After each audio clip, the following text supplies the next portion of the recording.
Next business analysis जो कि एक रिटेलर करता है वो होता है उसके मार्जिन से रिलेटेड। मार्जिन किसी भी बिजनेस के लिए बहुत इंपॉर्टेंट है। यहां पर हम डिस्कस करेंगे कि एक रिटेलर कितनी तरह का मार्जिन जो है वो अर्न कर रहा होता है फ्रॉम दी सप्लायर्स। हम डिस्कशन करेंगे अबाउट फ्रंट मार्जिन, हम डिस्कस करेंगे about back margin and then at the end of the day total income of the business के हवाले से। सबसे पहले हमारे पास अगर हम बात करते हैं वो है फ्रंट मार्जिन। रिटेल के अंदर फ्रंट मार्जिन को स्टैटिस्टिकल मार्जिन भी कहा जाता है और नॉर्मल टर्मिनोलॉजी में इसको हम ग्रॉस मार्जिन या कैश मार्जिन की बात भी कर रहे होते हैं।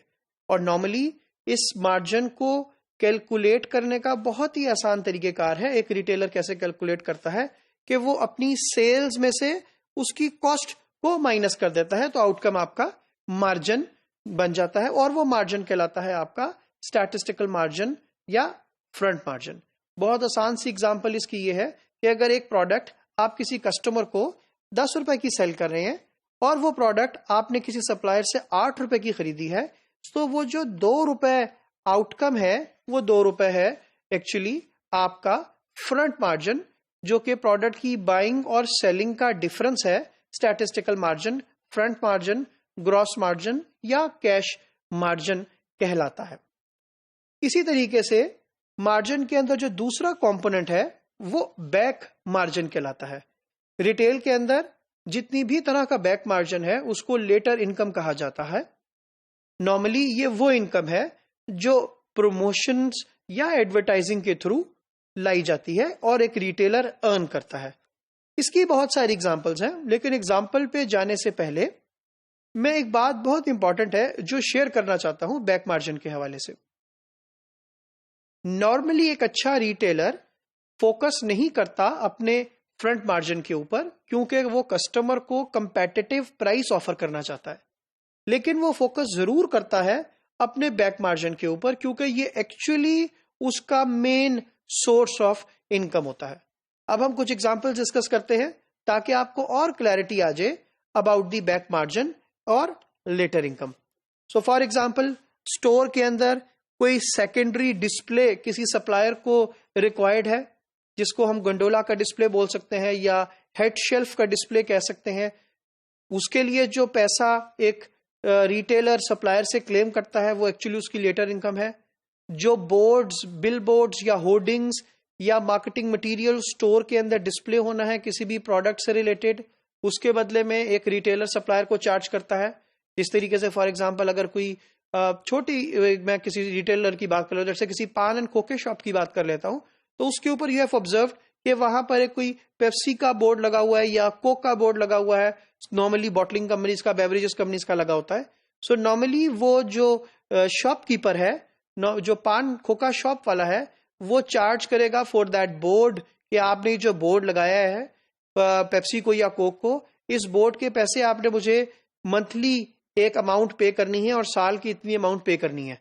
आई know there are lot of khoka wallahs and paan wallahs जो के लेट्स से मिलियंस के अंदर रिसीव करते हैं इस बोर्ड की प्राइस को फ्रॉम दी सप्लायर।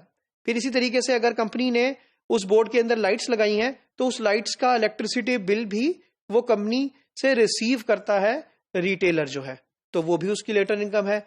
इसी तरीके से अगर फ्रीजर रखा हुआ है तो फ्रीजर की जगह जो उसने घेरी है फ्रीजर ने, उस फ्रीजर की स्पेस की कॉस्ट भी एक सप्लायर पे करता है रिटेलर को, तो रिटेलर के लिए वो भी इनकम है।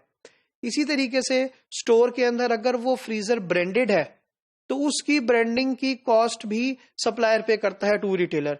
फिर अगर शॉप के अंदर कोई हैंगिंग्स लगी हुई हैं, कोई डोंगलर्स लगे हुए हैं, कोई भी इसी तरह का मार्केटिंग मटेरियल जो सप्लायर ने डिस्प्ले करवाया है, वो उसके बदले भी पैसे चार्ज करता है रिटेलर फ्रॉम दी सप्लायर।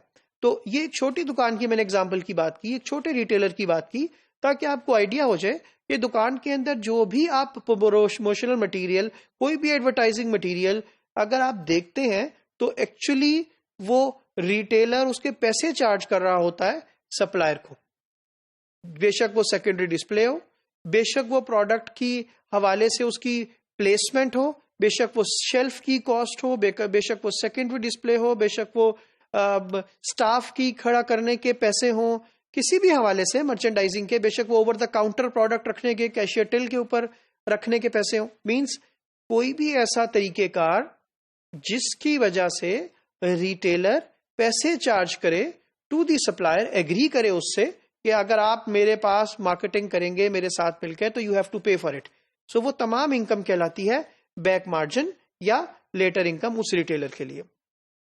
और अगर हम बात करें टोटल इनकम के पर्सपेक्टिव में, सो रिटेलर के लिए फ्रंट मार्जिन और बैक मार्जिन का कॉम्बिनेशन कहलाता है टोटल इनकम या टोटल मार्जिन। तो यानी कि जब वो दोनों को कंबाइन करेगा, मैंने प्रोडक्ट को बेचने और खरीदने में 2 रुपए अर्न किए हैं, लेकिन मैंने उस सप्लायर से 10,000 रुपए कमाए हैं किसी बिल बोर्ड के बदले, किसी स्पेस के बदले, किसी गंडोला के बदले या किसी ओवर द काउंटर प्रोडक्ट्स रखने के बदले। तो इन तमाम चीजों के बदले जो मैंने और 10,000 रुपए ले लिए हैं, they would be my letter income and back margin. So 2 rupees plus let's say 10,000 rupees, तो दैट विल बी कॉम्बिनेशन के अंदर मेरी टोटल इनकम बनेगी। तो एक रिटेलर जो है उसकी इनकम की कैलकुलेशन हमेशा कॉम्बिनेशन होती है फ्रंट मार्जिन का और बैक मार्जिन का।